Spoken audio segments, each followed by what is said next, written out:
conditions, very much so. The rain was a minute or two ago coming down very heavily over the pit lane. I think it's lessened a little bit now, but this is likely to be the way for the rest of the day, I would imagine. The grid for the Mark 1s is not reversed, so they start race 3 the way in which they finished race 2. So Jack Brewer, double winner so far, has a good opportunity here to try and take a third victory of the weekend. He's got Ollie Allwood alongside him, though. Michael Nibbs and Brian Trott are next. It doesn't actually seem that long ago. It's probably only been an hour since they were out on track. So they were out just at the start of the sort of rainy conditions. And now they're back out again as the rain returns. But there is Brewer, the yellow, blue and red number 93 car in pole position. Ollie Allwood in the AB Motorsport car beside him. And Michael Nibbs has brought his Super Cup car into the pit lane, jumped out of it and got straight back into a Mark 1 car to start this race from third on the grid. Brian Trott was going really well in the wet earlier on, so he's fourth on the grid ahead of Fraser Fenwick and Jason Graytrek. Steve Foden and Ollie Graham are next, and rounding out the top 10 with Matt Pollard and Zach Oates, who both got into the top 10 for the first time in race 2. Well, there you can see the weather.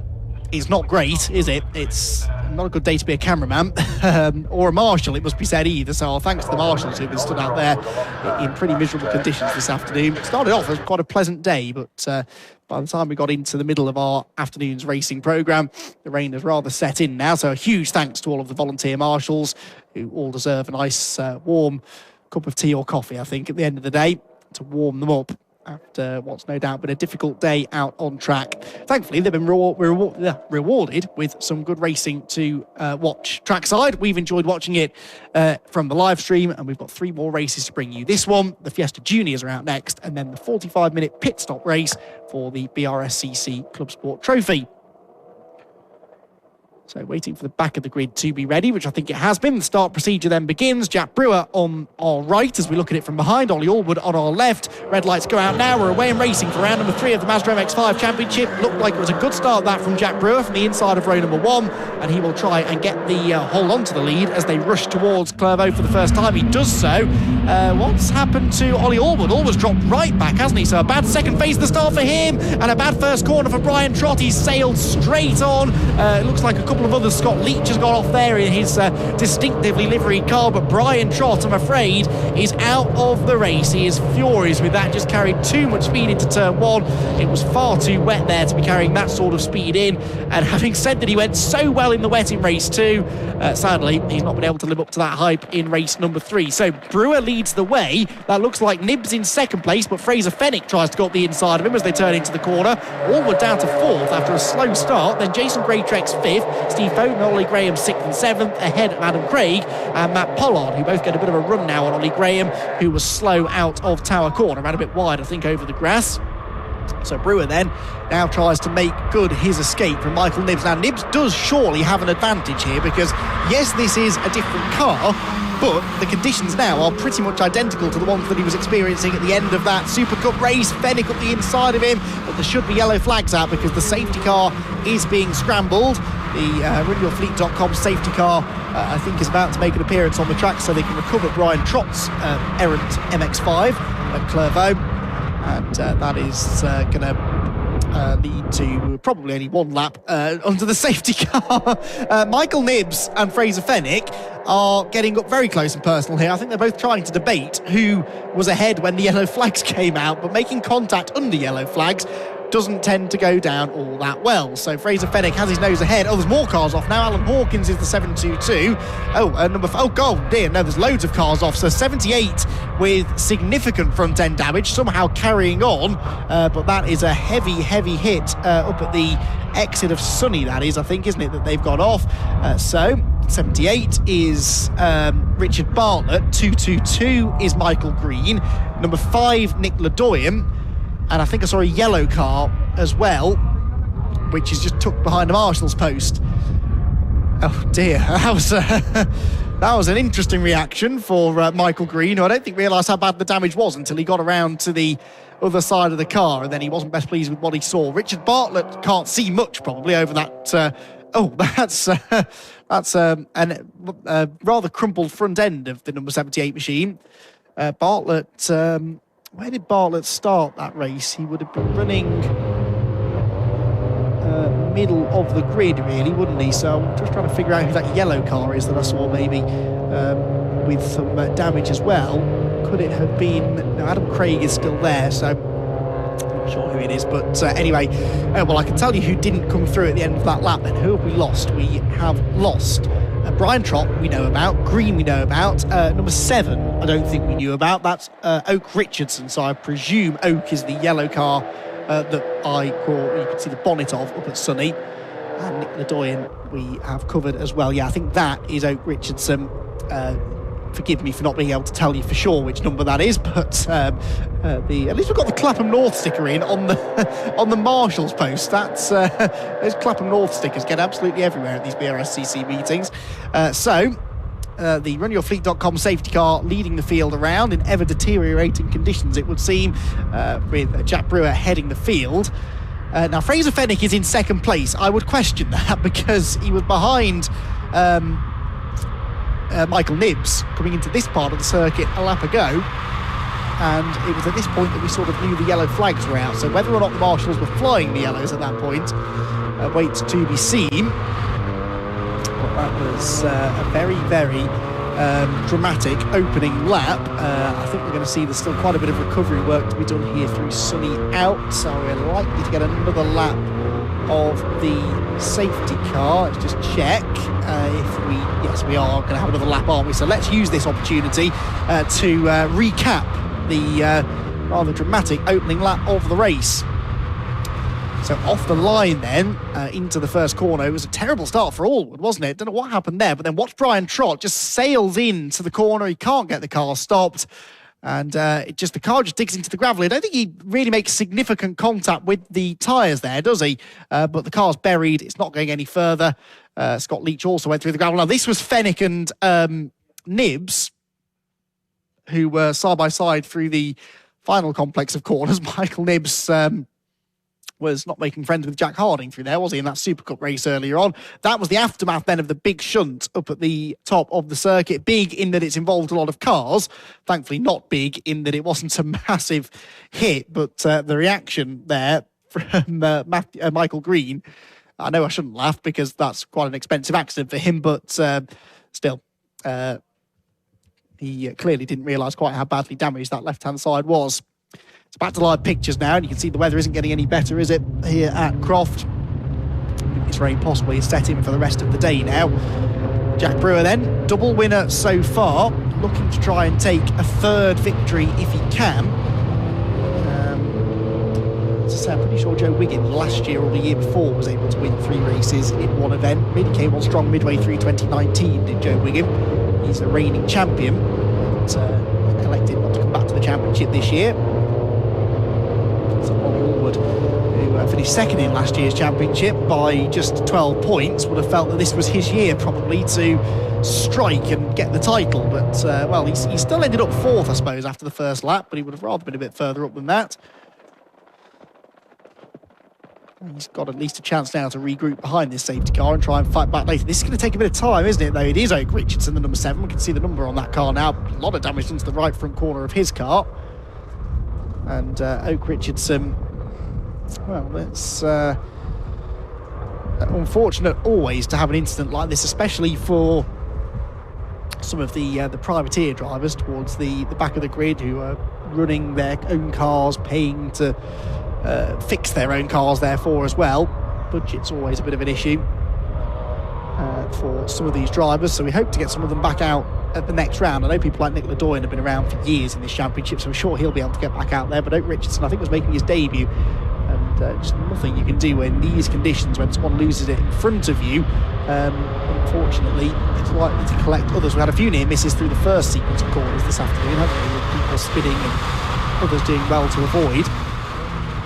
Our luck ran out in this one though, unfortunately, so it could be a relatively lengthy safety car period. Jack Brewer then leads the way. Fraser Fennick second, Michael Nibbs third. Oh, lights out on the safety car? Really? Okay. Take back everything I just said. It's not going to be a lengthy safety car, just 2 or 3 laps, and now we are going to go racing again. Those cars being on the inside of the track, I guess they've decided are in a reasonably safe position. So we're going to go racing with just under 12 minutes probably still to go. And the weather conditions worse now than they were when they were last at full racing speed, I would say. Fraser Fenwick is doing everything he can here to stay on the tail of Jack Brewer. Doesn't want to let Jack get away from him.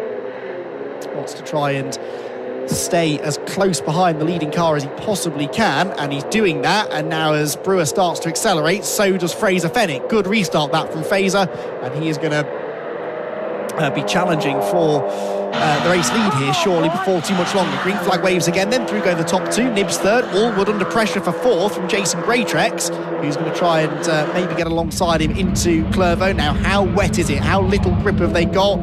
Will they all make it through? They do at least have the advantage of being single file now, but Greatrex wasn't, because he's gone past Allwood into fourth position. So Jason Greatrex then in that red and white number 33 car into fourth spot. They head through the chicane, but the leaders are very, very close together as they go down the back straight. Looks as though Fraser Fenwick, who we know is good on the brakes into this next corner, might be about to attack Jack Brewer for the lead. Brewer, I think he's just got a bit of a gap again now, though, as they hit the brakes for Tower. And of course, you don't really want to go off that racing line, because that's where the standing water is. You can see it quite clearly from that shot there. Steve Foden looking to the outside of Ollie Allwood, then cuts back to the inside on the exit, and Ollie Allwood just drives off the track. Ollie Allwood on the grass, hands over that fifth position to Steve Foden. Allwood not enjoying these wet conditions, is he?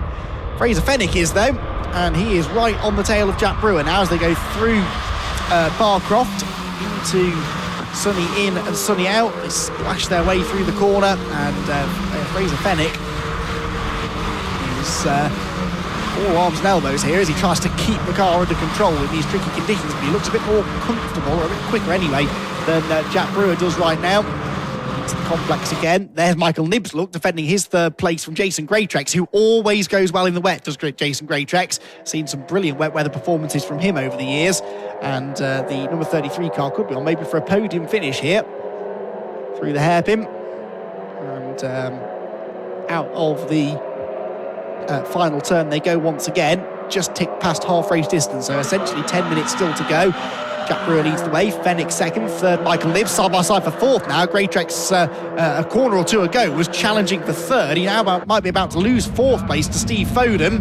The leaders come through, but what's going on behind them as Foden managed to get ahead? He's around the outside as they go through Clervaux. There's grip out there though, and he makes it work. So Steve Foden coming back to the front now in that number 77 car, which he's weaving around as he tries to get the power down. Jason Greatrex almost drove off the track there, then really cuts that chicane and kicks up the mud and the water. That wasn't the quickest line through the corner though, because Ollie Allwood has got onto his tail again now.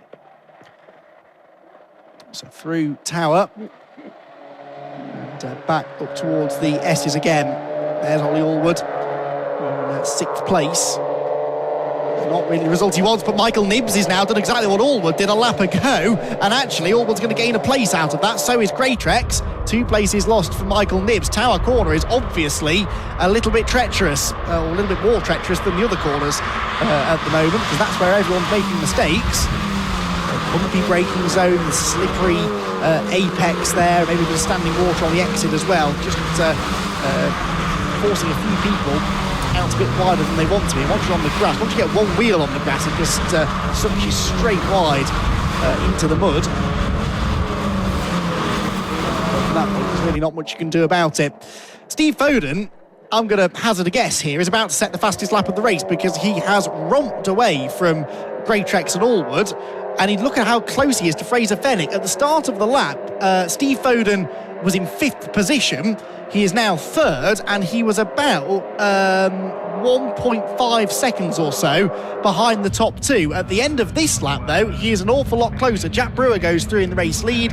2nd place is Fraser Fenwick, and Steve Foden in 3rd is, yes, comfortably quicker than the rest. A 1:46.9 is over a second and a half quicker than the race leader, so it's the black and gold car in 3rd place that is absolutely charging. They have got their wet setup absolutely spot on, and he's now challenging Fenwick for 2nd. This move is surely going to come shortly down the back straight. He's in the slipstream. He's got a good exit. He's right on the tail of the 2nd place driver now, and Steve Foden can see an opportunity here to take a race victory. He's going to look to the inside into Tower corner. Good move here can be made on the brakes if he's brave enough on the wetter side of the road.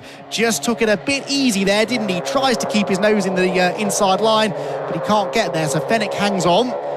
now they head towards the Jim Clark S's. Foden would have liked to have got that move done a little bit sooner, really, because when you're arriving on the back of a couple of cars with momentum, that was a big twitch, when you arrive on the back of a car with momentum, you want to keep that momentum going, and if you do sort of end up spending a lap or so stuck behind them, you kind of get stuck running at their pace. You're getting a face full of spray as well, which doesn't help you, and in the end it can end up a bit of a stalemate situation. So Foden will really want to try and get a move on now and move ahead of Fenwick as soon as he can through the complex. Then Foden taking a much wider line. He's using these wide rain lines, the wet lines, really well through some of the tighter corners. Rain coming down particularly heavily again through this final sector. It's getting more and more waterlogged.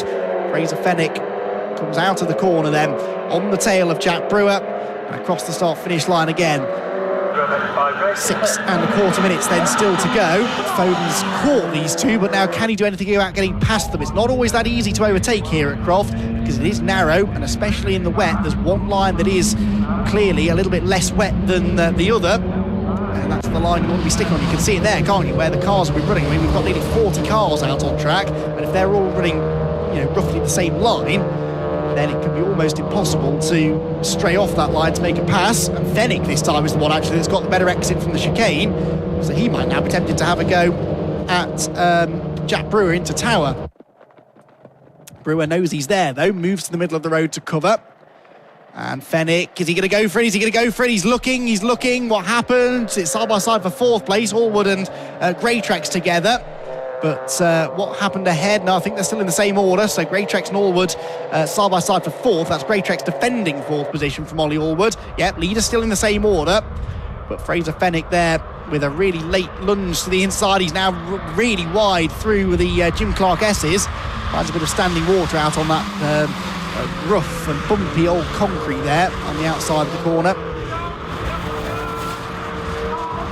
Oh, and that's Allwood. Ollie Allwood's off. Ollie Allwood into the barriers, into Sunny, and that is a big mistake for Ollie Allwood. We've been commenting on the standing water there throughout the course of this race, and he's going to get stuck on the mud. I think there'll be damage done to the car, and Ollie Allwood is absolutely furious with himself. Now, you can go the long way round there, actually. He needs to go left, not right. He needs to turn left and get onto that concrete runoff area. Now he sees it, and he's got to just try and be gentle on the throttle, but the red mist will have well and truly descended now for Ollie Allwood, and he will be spinning the wheels desperately in anger as he tries to get back on the road. Right, we'll see if we can get a replay of that in a moment. Let's focus on this battle for now as it goes through the first few corners, because it looks as though, well, it did look as though Steve Foden was closing in on Fraser Fenwick. Couldn't quite get there though, so as they all safely negotiate Clervaux and Hawthorne, they bunch back together, but no move being made, or is there? Fenwick almost into the back of Jack Brewer. They're getting so close together as they go through the chicane, but no way through at that particular part of the circuit. We'll follow them through Tower and then maybe think about looking back at the incident there for Allwood, because Steve Foden again is pulling up alongside Fraser Fenwick. Can't get there on the way into Tower though. He's on the wet side of the road and does well actually to keep it on the island. They come off the corner pretty evenly. Right, let's take a look, shall we, at what happened to Ollie Allwood, because that was a pretty major collision with the tyre barriers for one of our championship favourites. He's going to appear into shot, completely out of shape already. He rattles down the barrier and then makes second contact with the front and rear. I'm amazed there's so little damage done actually from that contact. He really did get away with that. Did he rejoin? That's the question we need to ask ourselves. Ollie Allwood, did he finish that lap? Yeah, I think he must have done. Yes, in 25th place. So Ollie Allwood is back in the race and can therefore still score some valuable championship points. There are drop scores that could come to his rescue later on in the season as well, of course. But Ollie Allwood still will be massively frustrated at how his final race of the weekend has ended. Race not over for these three though, is it? We've got 2 more laps to go at the end of this one, and Jack Brewer somehow is still fending off Fraser Fenwick, but Fenwick's alongside him now coming out of the final chicane. They made contact though, and I think Fenwick spun the rear wheels, and now Steve Foden's weaving around behind him trying to find his way alongside. The outside line is probably the place to be at Clervaux corner, but he's going to try and force the issue on the inside perhaps. They stay as they were then. Fenwick goes off into Clervaux corner, noticeably quicker than the two cars around him. But Jack Brewer, as he did all the way through race 1, all the way through race 2, despite not necessarily being massively quicker than the cars around him. In fact, in these conditions, I think he's maybe a bit slower than Foden and Fenwick. He is defending brilliantly, just placing the car exactly where it needs to be. And Steve Foden and Fraser Fenwick both going to get ever more frustrated here that they can't find a way past. Tower is getting ever more wet as well, isn't it? Because look at the standing water there through the apex. This is getting a bit marginal now, I think, out there, isn't it? Because the rain is still hammering down. Steve Foden, though, is up alongside Fraser Fenwick. There's a bit of a squeeze going on, and Foden is second. Steve Foden goes ahead of Fraser Fenwick for P2, and Steve Foden took full advantage there of Fenwick having a moment at Tower, and then he has an even bigger one going out of the Jim Clark S. So now Foden is released. Can he do anything to stop the Brewer train here? Jack Brewer has won both of our races so far. He's led every single lap across the 2.5, or well, nearly the full 3 races that we've had now, because we're about to go on to the final lap. But Steve Foden is on his tail, going down towards the complex for the penultimate time.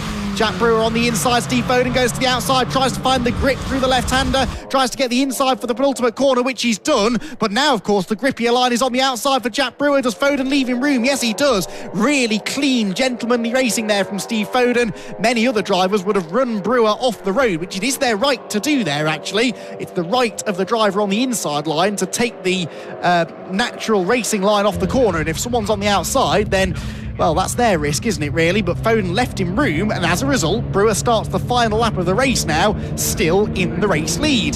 Some terrific racing this weekend, even in these really difficult conditions today, but this one is not over. Foden, I'm convinced, is quicker. That car looks a bit softer. It looks like it's getting better traction off the corners. He's using the wet lines as well to good effect to carry the speed through Hawthorne and trying to tee up Jack Brewer for a move down the back straight. Onto the back straight they go then for the final time. Tower corner incoming, but if Foden's going to get through on the way into the corner, he'll have to go onto that really wet line down the right-hand side of the road. Anthony Pettigrew's about to go a lap down to the leaders who are behind him, and we'll see what happens as they come through the corner. Is it still going to be Brewer? Yes, just about.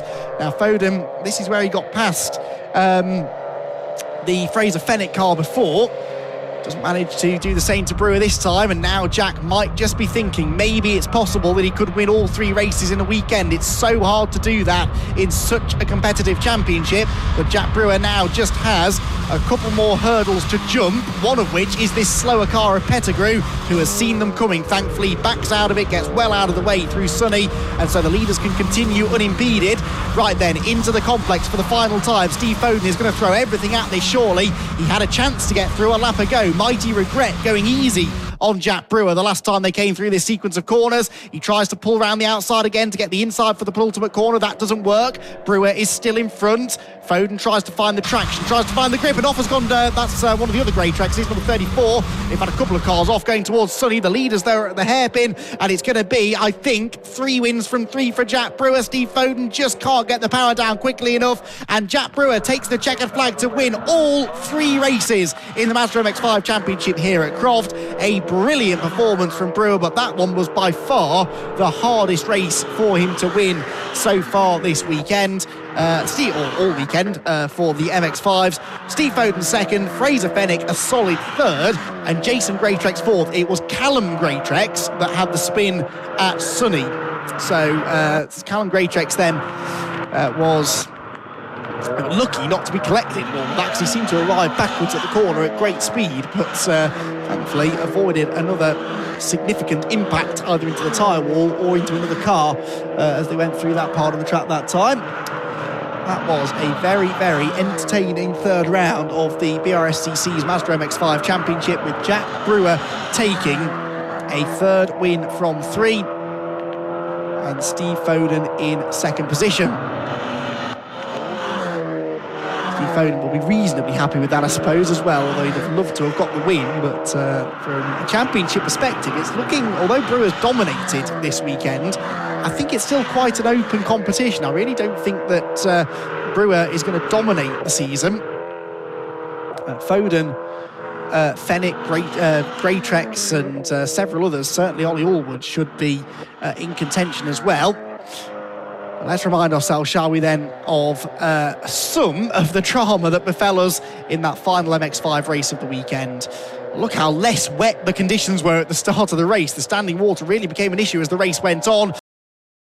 Well, excuse the hood, I've had to put it on because the rain is still falling here at Croft circuit. But another incredible MX-5 race, very close in the end. We had the safety car at the beginning, which broke things up a little bit, and hopefully all the drivers are okay after that first lap incident. But even so, I said Jack Brett, he was quite questioning, he might have had a puncture at the end of that race, but it all looks to be okay. We'll probably find out from the man himself, actually. So, 3 out of 3. I think you'll take that as a start to the season, won't you? Yeah, I had a bit of a panic on the last lap, or the second from last lap. I got a bit excited over the curve at the chicane. I've done something to the wheel. It was bouncing all over the place. But it felt all right. I handled okay. We stiffened it up a little bit, thinking it was going to be drier, and it chucked it down. So these boys were absolutely all over me. I definitely wasn't the fastest guy out there that time at all. It was just trying to keep them behind me was really hard, but they drove nice and clean. I know they're both Foden and Fenwick are rapid in the wet, so I'm happy to take the spoils there. I think that's understandable. I mean, 3 wins to start the season. You couldn't have asked for more to start this year. No, it was a bit of a surprise, to be honest. But yeah, what can I say? The Tucker boys have done brilliant all the way through the weekend, and whatever the weather's thrown at us, we've managed to win. So amazing. You get to try a bit of payback for last year, because you get head to Silverstone next, and that's where you just missed out on it last year, so bit of chance to put that right this year. Yeah, fortunately Mike's not racing this year, so fingers crossed, but Silverstone's a circuit where anything can happen, so yeah, we'll see, but I'll celebrate for now. Go and get your trophy in your hat. Well done. Great driving this weekend. Thank you very much. Good stuff. Let's bring Steve over in second place, who we know is always quick in any conditions. Oh, Steve, I hate to say it, we've been here before, haven't we? You've just missed out on a victory, but let's be honest, you were looking rapid out there in those conditions. Yeah, I don't know what it was. We made some small changes to the car just before we went out, and in the second part of that race, when it started to come down with more rain, the car just came alive, and the grip was just absolutely phenomenal. I couldn't see a thing out the back. The windscreen had steamed up, and it was horrendous. But I had one go for the lead into the second to last corner, tried to go around the outside, couldn't quite make it stick, and then the last lap, I didn't actually see the last board because I couldn't see anything out of my windscreen, so it was kind of tricky to know when the last lap was. He came across the line, and fair play to Jack, he's driven absolutely amazingly all weekend. I cannot fault, he's not put a wheel wrong, so congratulations to him. And it's a nice way to end your weekend. You've had you had to build up with your pace a little bit over the weekend, so it's a nice way to end off with a trophy. Yeah, well, we made the wrong decision with tyres in the last race. We went out on the full wet where we should have really been on the intermediate tyre, and then in this race we went the other way, and it's paid off. So it's been a topsy-turvy weekend, so it has to be the same again for Silverstone. Yeah, well done for the last race, and we'll see you next time out. Thanks. I just want to say a massive shout out to my mum. She's at home, she's had pneumonia for 6 weeks, and she is a big supporter of me, so this one's for you. Thanks, Mum. Bless you. Good stuff. And let's see if we can grab Fraser in as well, third place man. Fraser, good to see you back on the podium. You've been winning races before, but you were right up there with the battle from start to finish. Yeah, we've had a few issues this weekend, a lot of pace issues, front end and everything. But no, we're glad to be back on the podium. Definitely a massive shout out to all my sponsors to get me here this weekend, and definitely Ali Braid to put that setup on the last one. Massively helped out. Yeah, and you're looking confident. The car's looking good for this year. Not just performance, but new livery as well. So plenty of things to be positive about for this year. Yeah, exactly. We went for the purple with Ali Bray.